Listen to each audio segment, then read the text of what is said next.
చిత్తూరు జిల్లాకు మూవ్ అవుదాం అశోక్. చిత్తూరు జిల్లాలో ఎట్లా ఉంది చూద్దాం. చిత్తూరు జిల్లాలో ఉన్న 14 నియోజకవర్గాల్లో ఎవరు చంద్రబాబు సొంత జిల్లా ఉమ్మడి చిత్తూరు జిల్లాలో మొత్తం 14 సీట్లు ఉన్నాయి. 14 సీట్లలో 9 నుంచి 10 టీడీపీ కూటమి గెలవబోతోంది. వైఎస్ఆర్సీపీ 4 నుంచి 5 స్థానాలను గెలవబోతోంది. చిత్తూరు జిల్లా విషయానికి వచ్చినట్లయితే తంబళ్లపల్లిలో వైసీపీ, తంబళ్లపల్లి, మదనపల్లె, పుంగనూరు ఈ ప్రాంతాల్లో వైసీపీ డామ్షూర్గా గెలిచేటటువంటి ప్రాంతాలు. ఎడ్జ్ ఉన్నటువంటి ప్రాంతాలు చూస్తే సత్యవేడు, గంగాధర నెల్లూరు, ఇవి ఎస్సీ కాన్స్టిట్యున్సీలు రెండు కూడా ఇక్కడ టఫ్ ఫైట్ ఉంది. వైసీపీకి ఎడ్జ్ కనపడుతుంది. ఇవి మినహాయిస్తే మిగతా అన్ని సీట్లలో టీడీపీ గెలవబోతుంది. పీలేరు కావచ్చు, అలాగే చంద్రగిరి కావచ్చు. చంద్రగిరిలో టఫ్ ఫైట్ ఉంది, టీడీపీకి ఎడ్జ్ కనపడుతోంది. తిరుపతి జనసేన పోటీ చేసింది, జనసేన గెలవబోతోంది.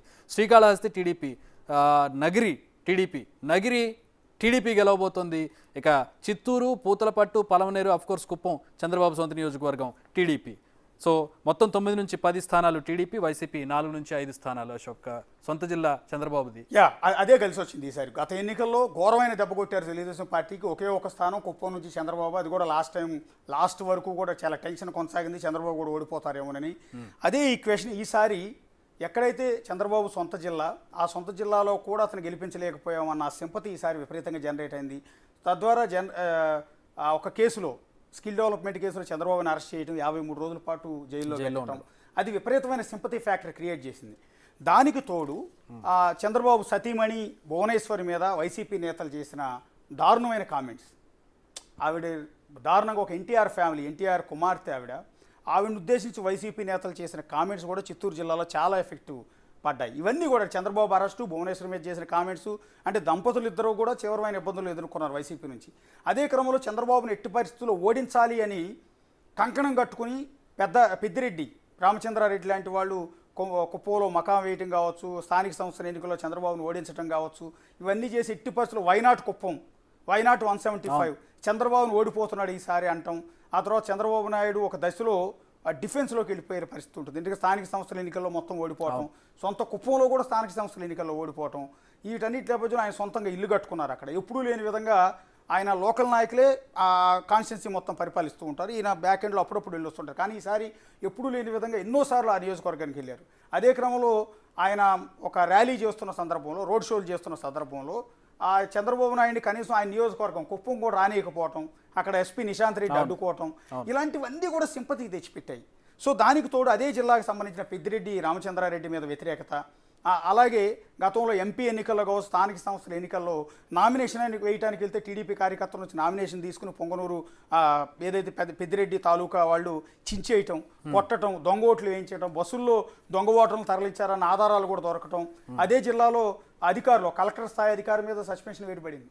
ఎందుకంటే దొంగ ఓట్లు 30,000 పైగా దొంగ ఓట్లని చేయించారని. సో ఇవన్నీ కూడా టీడీపీకి ఫ్యాక్టర్ అయ్యాయి. రెండోది ఒకటి పెద్దిరెడ్డి రామచంద్రారెడ్డి మీద వ్యతిరేకత, రెండోది నగరి రోజా చేసిన కామెంట్స్.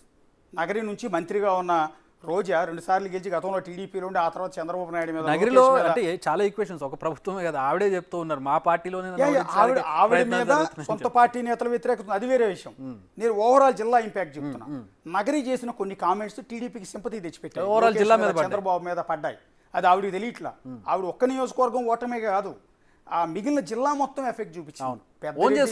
పెద్దిరెడ్డి రామచంద్రారెడ్డి మీద అలిగేషన్స్, అక్కడ ఉన్న భూ కబ్జాలు కావచ్చు, ఇతర గొడవలు కావచ్చు, హింస కావచ్చు, హత్యలు కావచ్చు, ఇట్లాంటి రకరకాల ఈక్వేషన్స్ ఉన్నాయి అక్కడ. అందువల్ల పెద్దిరెడ్డి రామచంద్రారెడ్డి మీద వ్యతిరేకత, రోజా మీద వ్యతిరేకత, ఇవన్నీ కారణాలు ఇప్పుడు జిల్లా మొత్తం మీద చూపించి టీడీపీకి ప్లస్ అయ్యి టీడీపీలో దాదాపు 9 నుంచి 10 స్థానాలు టీడీపీకి వస్తున్నాయి. రికార్డ్ అది.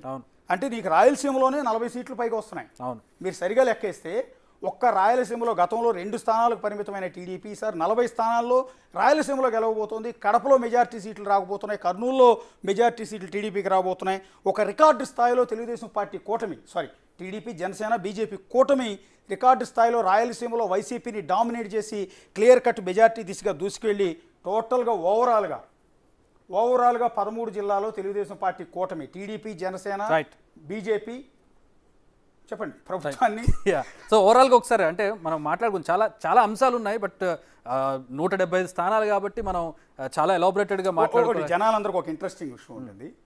ఒక ఇష్యూ, నగరి నుంచి రోజా గెలుస్తుందా లేదా అనేది రాష్ట్రం అంతా డిస్కషన్ పాయింట్. అందరూ మిగిలిన 174 మంది ఒక ఎత్తు అయితే నగరి నుంచి రోజా గెలుస్తుందా లేదా అని ఖచ్చితంగా చెప్పగలుగుతున్నాం రోజా ఓడిపోతుంది. రైట్, అది మనకు కనబడుతుంది. ఎగ్జిట్ పోల్స్ ఓడిపోతుంది. ఇక మిగిలిన జనాలందరూ ఎక్స్పెక్ట్ చేసి ఇంకో నలుగురు ఉన్నారు. వల్లభనేని వంశీ, కొడాలి నాని, అంబటి రాంబాబు, వీళ్ళంతా అమర్నాథ్. వైసీపీలో సోకాల్డ్ స్పోక్స్ పర్సన్స్ గా ఉన్నటువంటి సెలబ్రిటీలు వీళ్ళంతా కూడా. సెలబ్రిటీలు. పేరు నాని పోటీ చేయట్లేదు కానీ వాళ్ళ అబ్బాయి పేరుని కిట్టు పోటీ చేస్తున్నారు. పేరుని కిట్టు. టీడీపీకి ప్రధానమైన టార్గెట్ కూడా వీళ్ళు. అంబటి రాంబాబు, కొడాలి నాని, వల్లభనేని వంశీ, గుడివాడ అమర్నాథ్, పేరు నాని, తర్వాత రోజా. సో వీళ్ళందరూ ఓడిపోతున్నారు. సో ఎవరైతే సోకాల్డ్ పోల్స్ లో క్లియర్ కట్ గా టీడీపీ నాయకులు ఎక్స్పెక్ట్ చేసి ఎట్టి పరిస్థితుల్లో ఓడించాలని కంకణాలు గొలుసులు కట్టుకుని కూర్చుని ఎదురు చూస్తున్న ఈ నేతలంతా కూడా ఈసారి ఎన్నికల్లో ఓడిపోతున్నారని బిగ్ టీవీ ఎగ్జిట్ పోల్స్లో క్లియర్గా ఉంది. సో టీడీపీ నేతలంతా పండగ చేసుకోవచ్చు. వైసీపీ నేతలంతా కూడా బహుశా వాళ్ళు కూడా ఎక్స్పెక్ట్